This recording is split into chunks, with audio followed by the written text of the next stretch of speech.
Fala pessoal, vocês estão no canal No Rumo da História e hoje nós vamos falar um pouco sobre o Iluminismo, uma corrente filosófica que surgiu no final da Idade Moderna, que pregava acima de tudo o império da razão sobre todas as coisas, virando então a ideologia basilar para a Revolução Francesa e formadora do pensamento ocidental atual. Então, acima de tudo, precisamos começar com o contexto deste movimento, dessa corrente filosófica, dessa ideologia. O contexto não podia ser mais caótico. Estamos então no final da Idade Moderna. Quase 300 anos se passaram desde a Reforma Protestante e o Renascimento, que basicamente foram os primeiros grandes movimentos em que você encontra um questionamento mais formal e organizado da Igreja Católica. E na questão do Renascimento, nós temos um questionamento não só da Igreja Católica, mas também uma relação entre Igreja e Estado. Um pouco velada, de certa forma, mas ainda assim uma crítica. Nesse período, o absolutismo estava em alta, já estava consolidado no seu auge.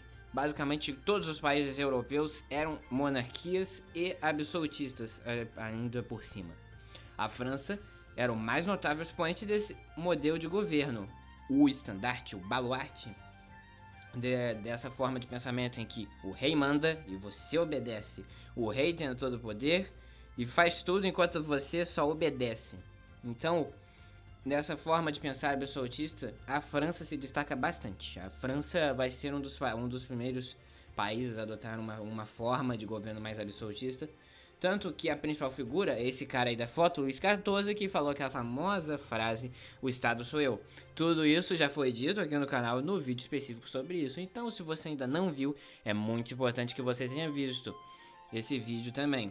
Além disso, os vídeos sobre a Reforma Protestante, o Renascimento e principalmente a Revolução Francesa vão ser de grande ajuda para você não ficar boiando muito, já que eu vou presumir que você já sabe das coisas que eu vou falar aqui, não é? Então, se por acaso você ainda não sabe, não se preocupe que aqui no canal já pensei nisso, já está bem explicado anteriormente. Então, feito essa explicação, voltando para o vídeo, nós temos então muitas crises na Europa que começam a surgir nesse período. O absolutismo estava em alta, mas aí começamos a ter um monte de crises econômicas, sociais e políticas espalhando pela Europa e principalmente na França.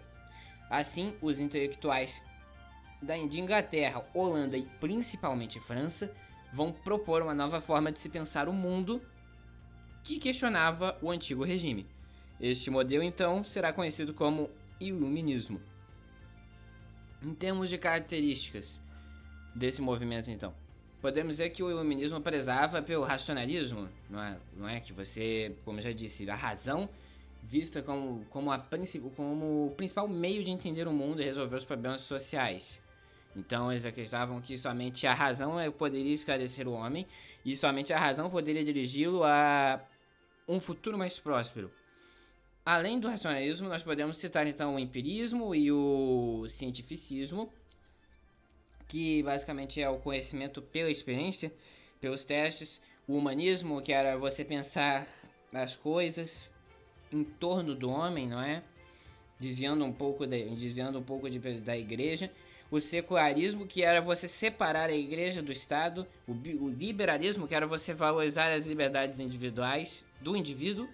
O progresso, ou seja, a ênfase em desenvolvimento, a ênfase também na igualdade, na educação, no cosmopolitismo e uma intensa crítica social. Tudo isso são características que você pode apontar do iluminismo nesse momento. Mas, pegando um resumo, fazendo um panorama geral, para não ter que guardar tanto nome assim, né? Você pode simplesmente dizer que o iluminismo, em termos de características, caracterizando o movimento iluminista, pode-se dizer que a pretensão desse movimento era focar muito na razão, no conhecimento, se afastando do clero, da religião, e ao mesmo tempo que dava-se uma ênfase maior em liberdades individuais, em liberdades para o indivíduo, de pensamento, de expressão, de crença e por aí vai. E acima de tudo, você ver a sua realidade e ser crítico a ela. Basicamente uma um resumo do que se pensava nesse movimento iluminista. Óbvio que para você entender melhor isso, eu preciso citar alguns teóricos iluministas, não é? Começamos então com Voltaire, que vai ser um filósofo francês conhecido por sua sagacidade e críticas à nobreza e igreja. Então, o que você vai notar aqui quando nós falamos de teóricos, que não era um movimento necessariamente homogêneo. Na verdade, era muito heterogêneo. Já que nós temos Voltaire, que dá ênfase em falar sobre liberdade, não é? Liberdades individuais. John Locke, que vai falar sobre liberalismo. Montesquieu, que vai falar sobre o governo. Rousseau, que vai falar sobre república e democracia. Kant, que vai falar sobre experiência e empirismo, conhecimento.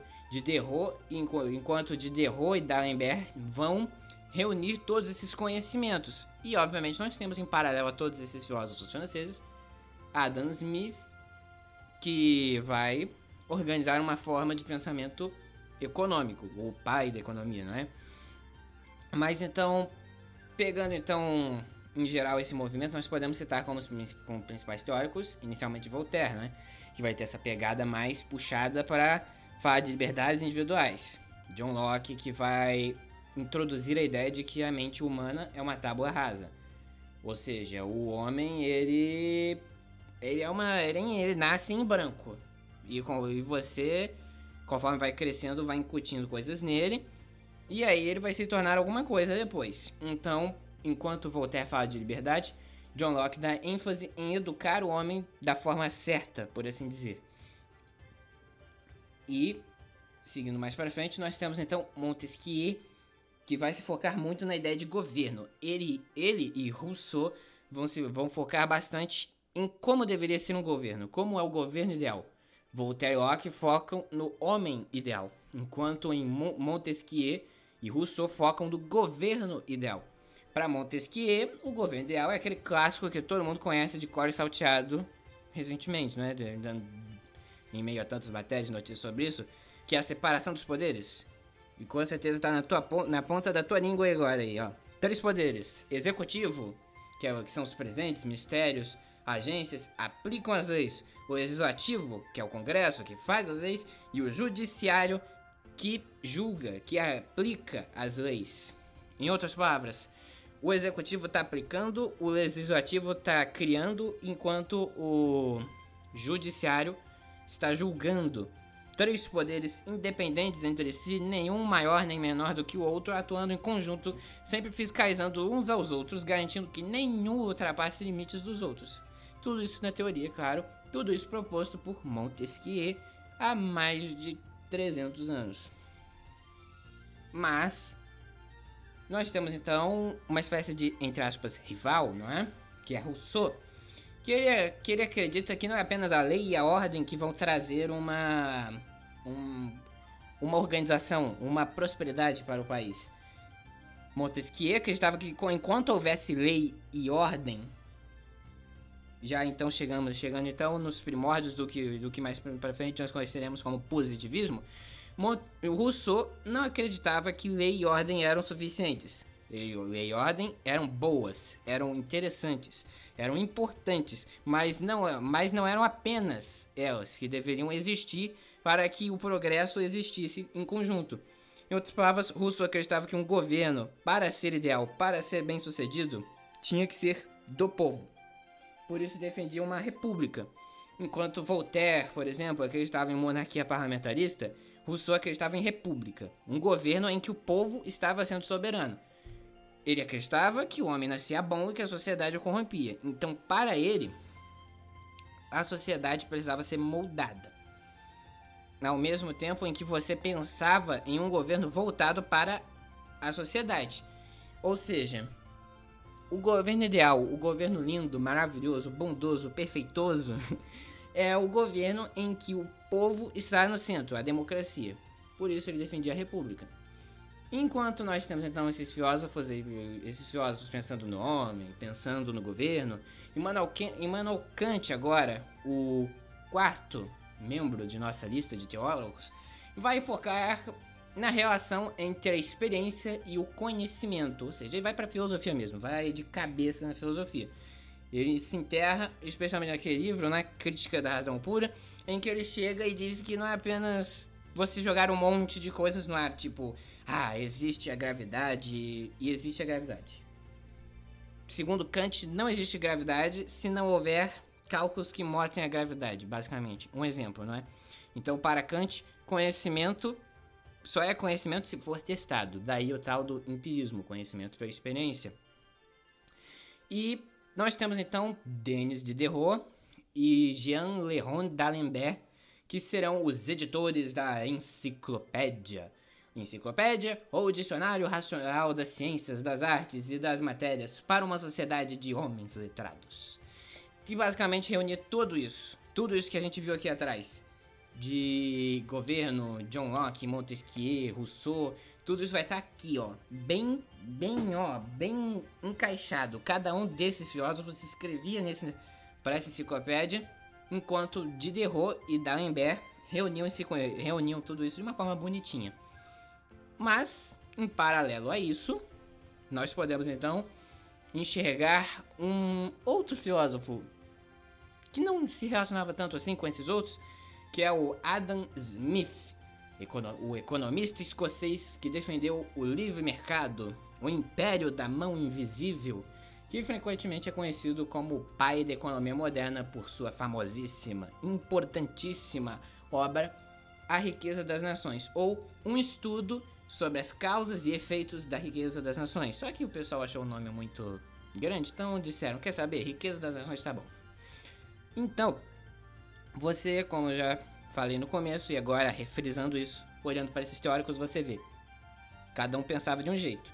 Nós temos os filósofos que pensam no governo, filósofos que pensam no homem, filósofos que pensam em como se obtém o conhecimento, filósofos que pensam na sociedade ideal, filósofos que pensam em como se constrói, né, economia, como se mantém tudo isso, não é?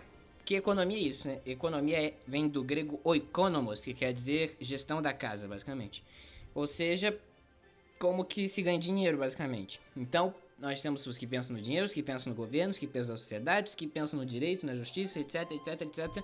E nós temos também os que vão pegar essas ideias e reunir para que todo mundo possa ver como o que é esse tal iluminismo.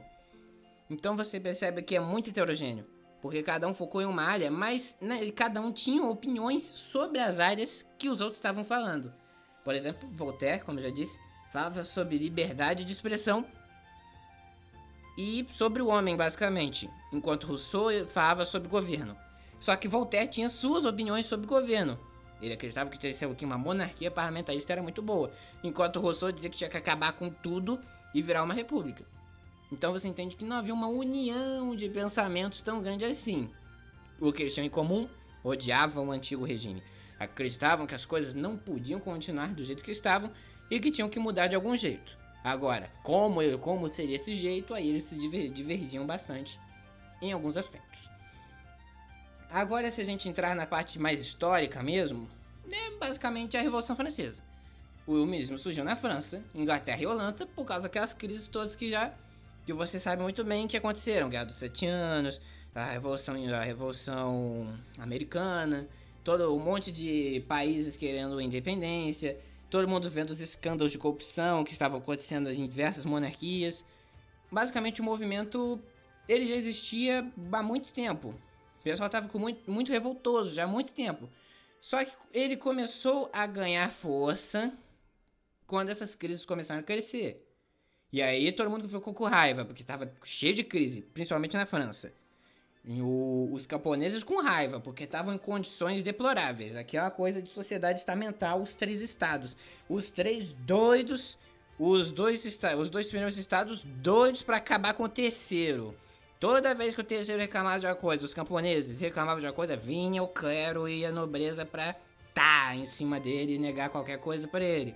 Os 2 primeiros não pagavam impostos, enquanto o terceiro pagava tudo. 97,5% da população pagando impostos para não receber nada em troca. Obviamente isso não ia acabar bem, acabou então no quê? No quê? Você sabe, a Revolução Francesa, que já foi falada aqui no canal e eu espero que você saiba do que eu estou falando. Então, BUM! Revolução Francesa. o rei é decapitado, a rainha é decapitada, o clero é decapitado, agora a população é decapitada, um monte de cabeça rolando. O que aconteceu? O terror na França. Todo mundo tava achando linda, maravilhosa a revolução, lindo, igualité, fraternité, e liberté, igualité, fraternité, tava lindo, mas aí começa o terror. O terror na França, porque nós temos então a crise de desconfiança que é inerente. Uma das críticas que você encontra no iluminismo é essa. É inerente no iluminismo a desconfiança, a crítica.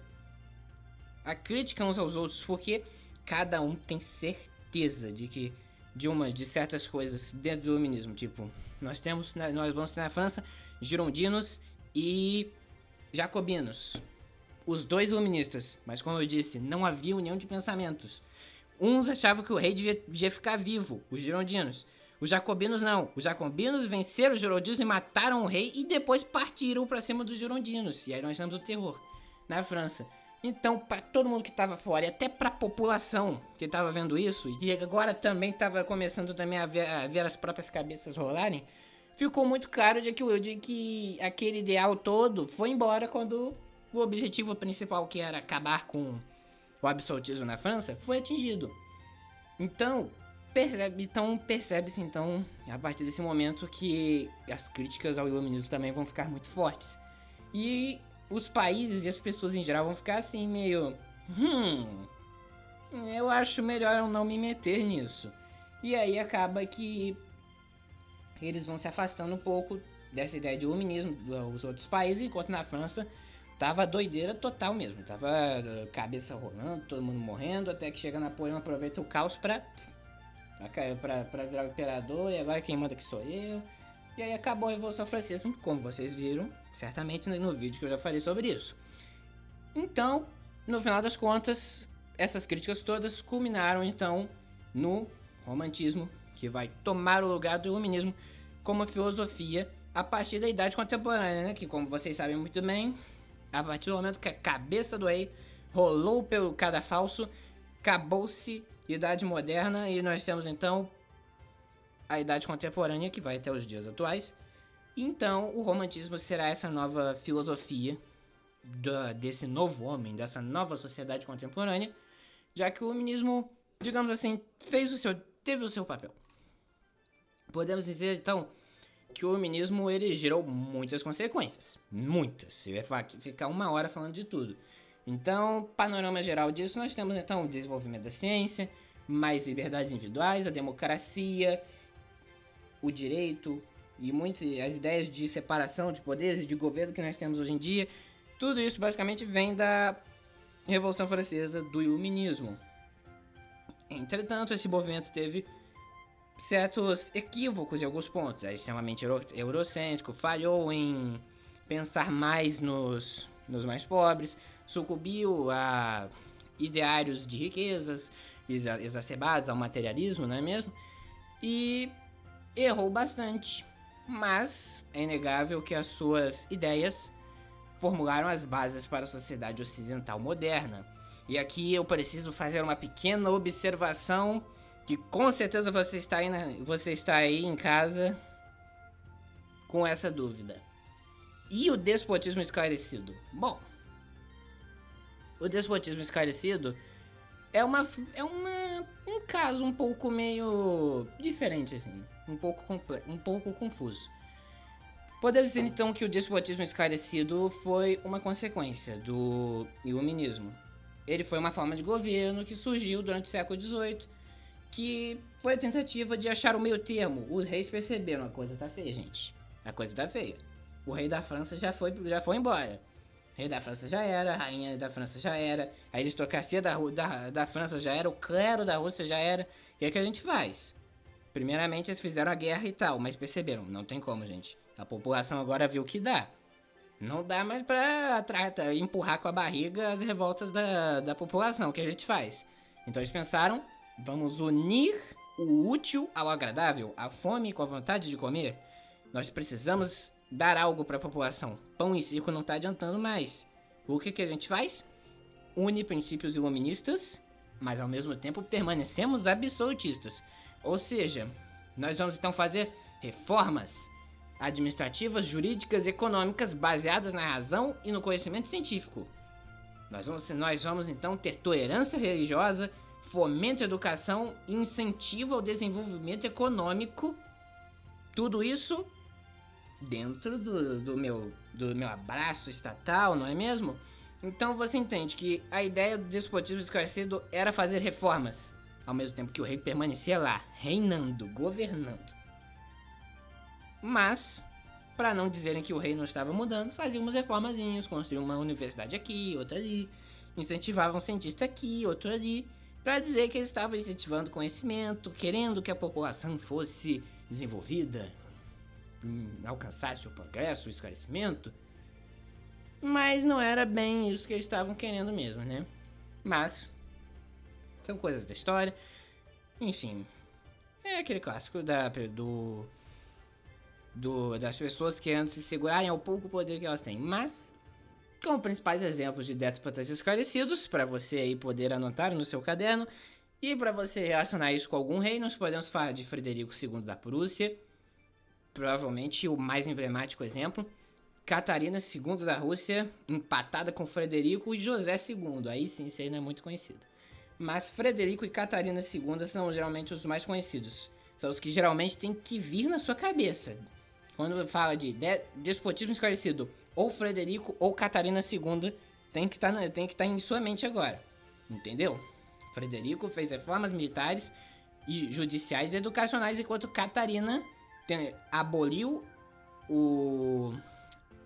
certas práticas, embora tivesse mantido um feudalismo bem forte, um semi-feudalismo bem forte na Rússia, construiu muitas universidades e era amiga pessoal de Voltaire, então você precisa ter pelo menos esses dois em mente. José II da Áustria realmente aí já é bem complicado, porque a Áustria já é um pouco distante, de chegar à sua mente esse nome. Mas, para o caso de cair em alguma prova ou coisa do tipo, é muito importante que você tenha pelo menos ou Catarina ou Frederico II como exemplos guardados aí, para que você não passe vergonha na hora da prova, não é? No mais, é isso. Espero ter gostado deste vídeo, que eu tenha sido mais uma vez extremamente útil para você em seus objetivos, já que você está aqui, obviamente, em busca de mais conhecimento. Então, eu espero que tenha alcançado ele vendo este vídeo. Não se esqueça de se inscrever neste canal, deixar o seu like, ativar as notificações e assistir aos vídeos que eu farei aqui. E é basicamente todos os vídeos do canal, mas eu imagino que você não tem paciência para isso. Então, pelo menos, assista os vídeos de absolutismo, Revolução Francesa e Renascimento e Reforma Protestante, para que você entenda um pouquinho do que eu estou falando aqui. Ok? Entendido? Muito obrigado, valeu, falou, tchau!